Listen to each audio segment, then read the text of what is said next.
तो बाबा के वकील के बड़े बड़े दावे आपने देख लिए कि वो तो ऐसा कभी कहते ही नहीं है। उन्होंने कभी कोई दावा नहीं किया है, उन्होंने कभी कहा नहीं कि मेरे चरण छूने चाहिए, मेरे पैर छूने चाहिए। लेकिन थोड़ी देर पहले हमने आपको वो सारे वीडियो दिखाए जिनमें लोग उनके पैरों की धूल इकट्ठा कर रहे हैं, जिनमें लोग उनके चरण छू रहे हैं। लोगों में होड़ लगी हुई है कि कैसे वो उनके चरण छू सकते हैं। ये सारे वीडियोज़ आप देखिए और उनके वकील साहब की जो बातें हैं उन्हें भी आप सुनिए। इन दोनों में आपको एक बड़ा विरोधाभास नजर आएगा। अगर ये बाबा वाकई ऐसी चीजों के इतने खिलाफ थे तो यहां रोकते क्यों नहीं है इन लोगों को? कहते क्यों नहीं है कि मेरे चरण मत छूइए, यहां से हट जाइए? मना करने के बजाय आशीर्वाद कैसे दे रहे हैं? ऐसा लगता है इन्हें बड़ा आनंद आ रहा है, ये एंजॉय कर रहे हैं। भगवान का एक स्टेटस जो इनके इन भक्तों ने दिया है उसका ये पूरा मजा उठा रहे हैं, पूरा आनंद इस स्टेटस का ले रहे हैं।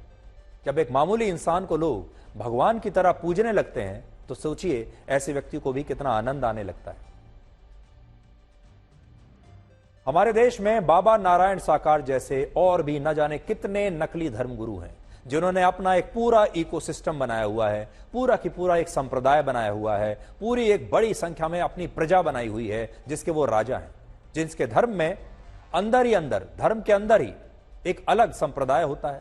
और क्योंकि इस संप्रदाय में अलग अलग समूहों के बहुत सारे लोग इन धर्मगुरुओं से जुड़े हुए होते हैं, इसलिए नेता भी ऐसे धर्मगुरुओं को कभी हाथ नहीं लगाते। नेता भी, सरकारें भी इनसे दूर रहती हैं और बड़े बड़े नेता इन धर्मगुरुओं की शरण में आ जाते हैं, इनके साथ फोटो खिंचवाते हैं, इनके उद्घाटन समारोह में जाते हैं, क्योंकि नेताओं को इन धर्मगुरुओं के संप्रदायों के वोट चाहिए होते हैं। ये जो धर्मगुरु अपनी प्रजा बनाते हैं, जिनके ये राजा होते हैं, उस प्रजा का वोट हमारे देश में पार्टियों को चाहिए होता है, नेताओं को चाहिए होता है। इसलिए नेता इनके आश्रमों में जाते हैं, फोटो खिंचवाते हैं, वीडियो बनाते हैं, ताकि इनके संप्रदाय और इनकी प्रजा के जो लोग हैं वो देखें कि अमुक नेता और अमुक पार्टी हमारे राजा के साथ खड़ी है और फिर चुनाव में उनसे वोट लिया जा सके। इन नकली धर्मगुरुओं के पास हमारे देश के नेता जाते हैं चुनाव से पहले और कहते हैं कि आपकी प्रजा में जितने भी हजारों लाखों लोग हैं, आप उनसे कहिए कि वो हमें वोट दे दें।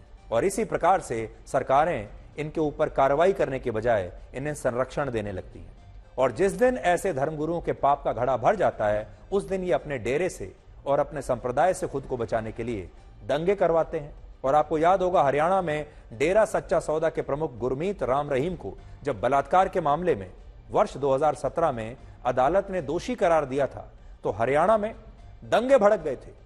34 लोगों की जान चली गई थी इस दंगे में। इसी तरह वर्ष 2014 में जब हरियाणा पुलिस बाबा रामपाल को गिरफ्तार करने उसके आश्रम गई थी, तो आश्रम से पुलिस पर बाबा रामपाल के समर्थकों ने हथियारों से हमला कर दिया था। और इससे आप समझ सकते हैं कि खुद को भगवान बताने वाले ऐसे धर्मगुरु एक अलग संप्रदाय बनाकर उससे पैसा भी कमाते हैं, उससे संरक्षण भी लेते हैं और वक्त आने पर उस संप्रदाय का पूरा दुरुपयोग भी करते हैं, ताकि सरकारों पर और पुलिस पर पूरा दबाव डाला जा सके, उन्हें बताया जा सके कि हमें गिरफ्तार नहीं किया जा सकता। और ऐसा नहीं कि ये धर्मगुरु सिर्फ एक धर्म में है, इस तरह के धर्मगुरु आपको तमाम धर्मों में मिल जाएंगे, जो चमत्कार और अंधविश्वास में लोगों को फंसाकर उनका पूरा फायदा उठाते हैं और इतने अमीर बन जाते हैं कि एक सामान्य व्यक्ति अगर अपने पूरे जीवन दिन रात मेहनत करके भी काम करे तो उसे इन धर्मगुरुओं जितना अमीर बनने के लिए कई जन्म लेने पड़ेंगे। सिर्फ बात इतनी है कि जो धर्मगुरु होते हैं, नकली धर्मगुरु, यहां मैं असली धर्मगुरुओं की बात नहीं कर रहा, ये स्पष्ट कर दूं। आज भी हमारे देश में असली अच्छे धर्मगुरु हैं, लेकिन देखिए ये धर्मगुरु क्या क्या करते हैं। आज भी हमारे देश में अच्छे धर्मगुरु हैं जो आपको सही रास्ता दिखाते हैं, लेकिन नकली धर्मगुरुओं ने सबको बदनाम करके रखा है। ये धर्मगुरु लोगों के बीच भ्रामक दावे करके चमत्कार का एक ऐसा अंधविश्वास फैलाते हैं कि लोग आसानी से इनके पाखंड में फंस जाते हैं। और हमारी सरकारें भी इन धर्मगुरुओं को भ्रामक दावे करने से कभी रोकती नहीं। आज हमारे देश में जब कोई बड़ी कंपनी अपने प्रोडक्ट को लेकर कोई विज्ञापन देती है और भ्रामक विज्ञापन देती है, तो ऐसे मामलों में सरकारों से लेकर अदालतें तक उसका संज्ञान लेती हैं और कहती हैं कि आप भ्रामक दावे और विज्ञापन नहीं कर सकते। हाल ही में स्वामी रामदेव को कोरोनिल की दवाई के लिए सुप्रीम कोर्ट में माफी मांगनी पड़ी, क्योंकि उन्होंने कोरोनिल की दवाई को लेकर लोगों से गलत दावा किया था। उन्होंने कहा था कि मेरे पास कोरोनिल की दवाई है जिसे आप खाइए और आपका कोविड ठीक हो जाएगा, और यह दावा गलत निकला और सुप्रीम कोर्ट के सामने उन्हें माफी मांगनी पड़ी। लेकिन सोचिए, जब ये नकली धर्मगुरु लोगों से इसी तरह के भ्रामक दावे करते हैं कि मेरे चरण की धूल आप अपने माथे पर लगा लीजिए तो आपकी बीमारी दूर हो जाएगी, मेरे हैंडपंप का पानी पी लीजिए आपकी बीमारी दूर हो जाएगी, काली चाय पीने से आपकी बीमारी दूर होगी, मेरा आशीर्वाद लेने से आपकी नौकरी लग जाएगी, कोई और पानी पीने से आपकी शादी हो जाएगी।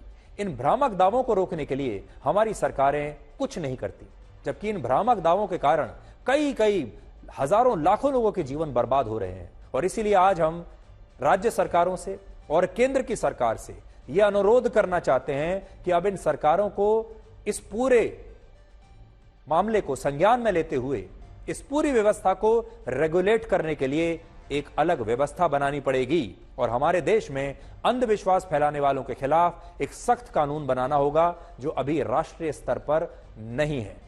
जिस तरह से हम भ्रामक विज्ञापन जब आते हैं तो हम उन कंपनियों को रोक देते हैं। आपने भी देखा होगा, बहुत सारे विज्ञापनों में कंपनियां कहती हैं आप हमारा ये प्रोडक्ट अपने बच्चे को पिलाइए तो उसका दिमाग तेज हो जाएगा, आप हमारा प्रोडक्ट अपने बच्चे को पिलाएंगे तो उसकी लंबाई बढ़ जाएगी, उसका शरीर अच्छा हो जाएगा, स्वस्थ हो जाएगा। बहुत सारे लोग ये कहते हैं कि आप ये फलानी चीज खाइए तो आपकी जो शरीर की जो आपकी इम्यूनिटी है वो बढ़ जाएगी। और ये सारे विज्ञापन भ्रामक होते हैं। इसी तरह से भ्रामक बातें ये नकली धर्मगुरु दिन रात लोगों से कहते हैं, टीवी पर आकर कहते हैं, सत्संग में कहते हैं, वीडियोस बनाकर कहते हैं, अखबारों के जरिए कहते हैं और हर व्यवस्था का ये पूरा इस्तेमाल करते हैं। फिर इन पर कोई कार्रवाई क्यों नहीं होती? हमारी सरकार इनके पास ये क्यों नहीं जाती कि अगर आप ये कह रहे हैं, दावा कर रहे हैं कि मेरे पैर की धूल अपने माथे पर लगाने से ये हो जाएगा, तो इसे साबित करके दिखाइए। देश में बिहार, झारखंड, छत्तीसगढ़, उड़ीसा, महाराष्ट्र, राजस्थान, असम और कर्नाटक जैसे राज्यों में अंधविश्वास फैलाने के खिलाफ कानून है, लेकिन राष्ट्रीय स्तर पर ऐसा कोई कानून नहीं, जिसका बहुत सारे धर्मगुरु पूरा फायदा उठाते हैं और लोगों के बीच चमत्कार के भ्रामक दावे करके उनका जीवन बर्बाद करते हैं। हमारे देश में धर्म और अध्यात्म का बाजार 5 लाख करोड़ रुपए का है, जिससे आप समझ सकते हैं कि हमारे देश में लोग भगवान में और अध्यात्म में कितना यकीन रखते हैं और इसी यकीन का कुछ नकली धर्मगुरु फायदा उठाते हैं, जिसे अब रोकने का समय आ चुका है। हाथरस की घटना में पुलिस और प्रशासन की तरफ से जो लापरवाही हुई उसे भी नजरअंदाज नहीं किया जा सकता। हाथरस के एसडीएम ने 80,000 लोगों के सत्संग की इजाजत दी थी, लेकिन इसमें 2.5 लाख लोग पहुंच गए और पुलिस इस भीड़ को लेकर कोई इंतजाम नहीं कर पाई, चुपचाप वहां खड़ी रह गई। 2.5 लाख लोगों के सत्संग के लिए सिर्फ 100 पुलिसकर्मियों को तैनात किया गया। जो पुलिसकर्मी पंडाल के अंदर तैनात थे वो भी इस तरह से बाबा के सामने हाथ जोड़कर खड़े थे जैसे वो भी भक्ति हैं। और इसीलिए सोचिए, जब पुलिस ही इस बाबा के सामने हाथ जोड़कर खड़ी होगी तो इस बाबा के खिलाफ कार्रवाई कैसे होगी? और यही वजह है कि अब तक इस घटना की एफआईआर में इस बाबा के नाम का जिक्र तक नहीं है। और आज मुख्यमंत्री योगी आदित्यनाथ हाथरस गए, जहां उन्होंने घायलों से मुलाकात की और यह भी कहा कि इस मामले की न्यायिक जांच कराई जाएगी और इस घटना में दर्ज हुई एफआईआर का दायरा आगे और भी बढ़ाया जाएगा।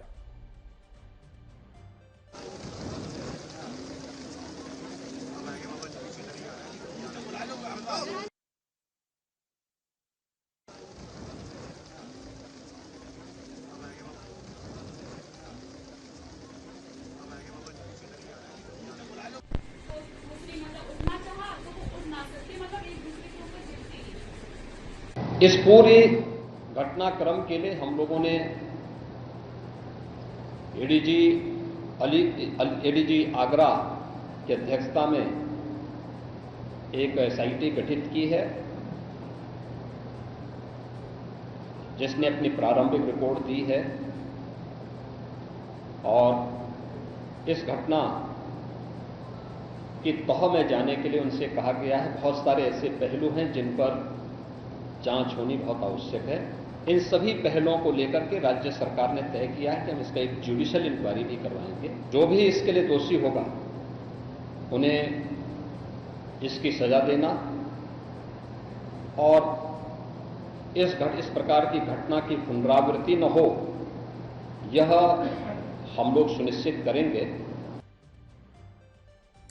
आखिर में हम आपसे बस इतना कहना चाहेंगे कि जो सही धर्मगुरु हैं वो आपको हमेशा धर्म का सही रास्ता दिखाएंगे और वो आपसे कभी नहीं कहेंगे कि वो आपके लिए कोई चमत्कार कर सकते हैं, वो आपके जीवन के लिए कोई शॉर्टकट लगा सकते हैं। वो कभी आपसे ये नहीं कहेंगे कि बिना परिश्रम किए आपको जीवन में फल मिल जाएगा। वो हमेशा आपसे यही कहेंगे कि तपस्या कीजिए, परिश्रम कीजिए, पुरुषार्थ कीजिए, एक साफ सुथरा जीवन बिताइए और बुरी चीजों से दूर रहिए, जो कि सबसे मुश्किल काम है। लेकिन बहुत सारे लोग इन नकली धर्मगुरुओं के पास जाते हैं क्योंकि उन्हें चमत्कार की उम्मीद होती है।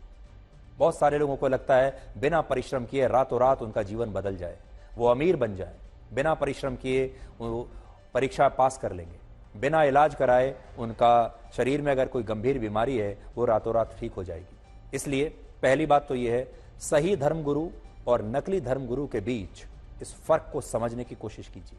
और अगर आप धर्मगुरु के पास जाएं तो धर्म के रास्ते पर चलने के लिए जाइए, ईश्वर को प्राप्त करने का रास्ता समझने के लिए जाइए।